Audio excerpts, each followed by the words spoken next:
నమస్తే. ప్రస్తుతం మనతో పాటు సీనియర్ జర్నలిస్ట్ దాము బాలాజీ ఉన్నారు. ఆయనతో మాట్లాడదాం. నమస్తే సార్. నమస్తే సార్, కేజ్రీవాల్ ఒక సంఘాన్ని ఏర్పాటు చేశారు, మోడీ బాధితుల సంఘం అని చెప్పేసి. అలాగే 10 గ్యారంటీలు కేజ్రీవాల్ విడుదల చేస్తున్నారు అని చెప్పేసి అంటున్నారు. అసలు ఆ గ్యారంటీలు ఏంటి? ఈ మోదీ బాధితుల సంఘం ఏంటి? కేజ్రీవాల్ ఆయన జైల్లో నుంచి బయటకు వచ్చాడు. సుప్రీంకోర్టు మధ్యంతర బెయిల్ ఇచ్చింది ఆయనకి. జూన్ 1 వరకు ఇచ్చింది. జూన్ 2వ తేదీ వచ్చి ఆయన సరెండర్ అవ్వాలి. సో ఆయనకి దాదాపు ఒక 20 రోజుల పైన టైం ఉంది. 21వ తేదీ ఎన్నికలు, 25వ తేదీ ఢిల్లీలో ఎన్నికలు జరుగుతున్నాయి. ఈ సందర్భంగా ఆయన మోస్ట్లీ ఆయన జైల్లో ప్రిపేర్ అయినట్టుగా అర్థమవుతుంది. అంటే బయటికి వెళ్తే ఒకవేళ బెయిల్ వస్తే మనం ఏం మాట్లాడాలి ఏంటి. రాగానే ఒక 20 గంటల పాటు ఆయన డిఫరెంట్ సెపాలజిస్టులు వాళ్ళతో మాట్లాడాడు. ముందుగా అసలు దేశంలో గ్రౌండ్ పరిస్థితి ఏంటి, ఎలా ఉంది, ఇది అర్థం చేసుకున్నాడు. రాగానే ఆయన డైరెక్ట్గా మోడీ మీద అటాక్ చేశాడు. ఇప్పటి వరకు ఇండియా కూటమిలో ఎవరు లేవనెత్తని ఒక 3 పాయింట్లను ఆయన లేవనెత్తాడు.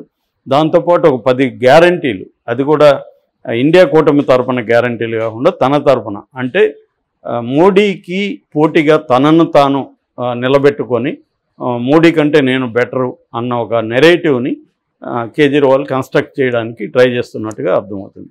సో ఫస్ట్ ఆయన ఏం చేశాడంటే, బీజేపీలో యోగి, ఇప్పుడు మోడీ తర్వాత వినబడే పేరు మనకి యోగి. ఉత్తరప్రదేశ్లో ఆయన యోగి ఆదిత్యనాథ్ రెండోసారి కూడా సీఎంగా ఇదయ్యాడు. సో 7 ఏళ్ళుగా ఆయన అక్కడ ఉత్తరప్రదేశ్ పరిపాలిస్తున్నాడు. సో 2017 నుంచి ఆయన 98 నుంచి రాజకీయాల్లో ఉన్నాడు. 98 నుంచి దాదాపు 5 సార్లు ఆయన ఎంపీగా ఎన్నికయ్యాడు. దాని తర్వాత గోరఖ్పూర్ నుంచి ఎమ్మెల్యేగా వస్తున్నాడు. తను ఒక రకమైన నాద్ సంప్రదాయానికి సంబంధించిన మట్లో ఆయన మహంత్గా ఉన్నాడు. మహంత్ అంటే చీఫ్ ప్రీస్ట్ అనమాట. సో అక్కడి నుంచి వాళ్ళ ఆ మట్టుకి అంతకుముందు వీళ్ళ గురువులు కూడా అవైద్యనాథన్ వాళ్ళు కూడా రాజకీయాల్లో ఉన్నారు. అయితే వీళ్ళకి హిందూ వాహిని ఈయనకి సపరేట్ ఒక సైన్యం కూడా ఉంది. సో అయితే బీజేపీతో లవ్ హేట్ రిలేషన్షిప్ లాంటిది ఉందన్నమాట వాళ్ళకి. అంటే బీజేపీ హిందుత్వాన్ని డైల్యూట్ చేస్తుందని యోగి నమ్ముతాడు. సో అందుకని చాలాసార్లు బీజేపీతో కూడా ఆయన పోరాటం చేస్తున్నాడు. బీజేపీకి రెబల్ అభ్యర్థులు నిలబెట్టాడు 2007-9. తర్వాత మళ్ళీ విత్డ్రా చేసుకున్నారు. సో మోడీ కూడా అతన్ని తీసేయాలనుకుంటున్నాడు అన్న వార్తలు కూడా వచ్చాయి ఆ మధ్య. దాని మీద పోస్టర్లు అంతా కూడా ఢిల్లీలో యోగికి సపోర్ట్గా పోస్టర్లు కూడా పడ్డాయి. ఈ కైండ్ ఆఫ్ ఒక రకమైన ఫ్రిక్షన్ అయితే ఉంది. అయితే మోడీ కూడా యోగిని పక్కన పెట్టే పరిస్థితి లేదు కాబట్టి యోగిని కంటిన్యూ చేయాలి. రెండో యాంగిల్ అంటే మన రాజ్పుట్లకు వ్యతిరేకంగా మన దేశ మంత్రి, ఆయన పేరు పర్షోత్తమ్ రూపాలి, ఆయన ఒక స్టేట్మెంట్ ఇచ్చాడు గుజరాత్లో ఎన్నికలకు ముందు. అదేంటంటే బ్రిటిష్ వాళ్ళ కాలంలో రాజ్పుట్లు బ్రిటిష్ వాళ్ళతో కుమ్మక్కయ్యారు. వాళ్ళు ఏ స్థాయికి వెళ్ళారంటే తమ ఆడపిల్లల్ని బ్రిటిష్ వాళ్ళకి ఇచ్చి పెళ్ళిళ్ళు కూడా చేశారు అనేది ఆయన కామెంట్ చేశారు. అదే టైంలో దళితులు మాత్రమే బ్రిటిష్కి వ్యతిరేకంగా గట్టిగా పోరాడారని కూడా ఆయన ఒక దళిత ర్యాలీలో ఈ స్టేట్మెంట్ ఇచ్చారు. దాంతో నార్త్ ఇండియాలో ఉన్న రాజ్పుట్స్ అంతా కూడా తీవ్ర వ్యతిరేకత వచ్చింది. ఆయన అనేకసార్లు సారీ చెప్పినా కూడా వాళ్ళు కన్విన్స్ కాలేదు. సో ఈయన కూడా రాజ్పుట్ అన్నట్టు, యోగి కూడా. సో ఈ నేపథ్యం కూడా దానికి ఉంది. సో ఇవన్నీ ఈయనకి కేజ్రీవాల్కి తెలుసు కాబట్టి దాన్ని ప్లే చేశాడు. అంటే యోగిని తీసేస్తున్నాడు, ఎందుకంటే ఆల్రెడీ రమణ సింగ్ని తీసేశాడు, మనోహర్ లాల్ ఖట్టర్ని తీసేశాడు, విజయరాజ సింధియాని తీసేశాడు. అట్లాగే బీజేపీలో తనకు అడ్డు ఉన్న అద్వానీని, మురళీ మనోహర్ జోషిని, వీళ్ళందరినీ కూడా పక్కన పెట్టేశాడు మోడీ. సో అదేవిధంగా ఇప్పుడు యోగిని కూడా పక్కన పెట్టేస్తాడు. నెక్స్ట్ గెలవగానే 2 నెలల్లో యోగిని తీసేయబోతున్నాడు అనేది ఒక స్టేట్మెంట్ ఇచ్చాడు. దీనివల్ల ఏమవుతుందంటే ఆల్రెడీ యోగికి మోడీకి మధ్య ఇబ్బందులు ఉన్నాయి. మోడీ ఏంటంటే, మోడీకి ఉన్న నేచర్ ఏంటంటే తనకు అడ్డుగా ఉన్న ఎవరైనా తొలగించుకుంటా వెళ్ళే నేచర్ ఆయనకి గుజరాతీ ముఖ్యమంత్రిగా ఉన్నప్పటి నుంచి ఉందనేది అనేక మంది జర్నలిస్టులు కూడా రాశారు. సో ఆ యాంగిల్లో ఇప్పుడు మొత్తం బీజేపీకి ఓటేయండి అనేది పక్కకి వెళ్ళి మోడీకి ఓటేయండి, మోడీకా గ్యారంటీలు, అన్నీ కూడా మోడీ మోడీ అనేది ఒక బ్రాండ్ లాగా మోడీ ప్లాంట్గా చేసుకుంటూ వస్తున్నాడు. దానికి ఆయనకు ఆర్ఎస్ఎస్ నుంచి మద్దతు ఉంది, ఇటు బీజేపీ నుంచి కూడా మద్దతు ఉంది. సో అందుకని మోడీకి ఈక్వలెంట్గా ఏ నాయకుడు కూడా లేరు ఇవాళ దేశంలో, అంతగా బ్రాండ్ని డెవలప్ చేశారు. అని మోడీ తర్వాత ఎవరు అనే ఎవరినన్నా అడిగితే బీజేపీ వాళ్ళని యోగి అనే పేరు చెప్తారు. సో మోడీకి ఇప్పుడు 75 ఏళ్ళు సెప్టెంబర్కి. ఆయనగా ఒకవేళ రిటైర్డ్ అయితే యోగిని ఏమన్నా పీఎంగా చేస్తారా అన్న అంచనాలు ఉన్న టైంలో ఈయన ఒక గొడవ క్రియేట్ చేసినట్టుగా అర్థం చేసుకోవచ్చు బీజేపీలోనే. అంటే యోగి బ్యాచ్కి మోడీ బ్యాచ్కి మధ్య ఒక గొడవ క్రియేట్ చేయబోతుంది. అంటే ఒక అనుమాన బీజం అంటారు కదా, అటువంటి ఒక అనుమాన బీజం నాటాడు. ఇది కన్ఫ్యూజన్కి దారి తీయచ్చు బీజేపీలో. ఇది స్ట్రాటజిక్గా కేజ్రీవాల్ తీసుకొచ్చిన చర్య. ఇప్పటివరకు రాహుల్ కానీ ఖర్గే కానీ ఎవరు కూడా ఈ విషయాన్ని తీసుకురాలి.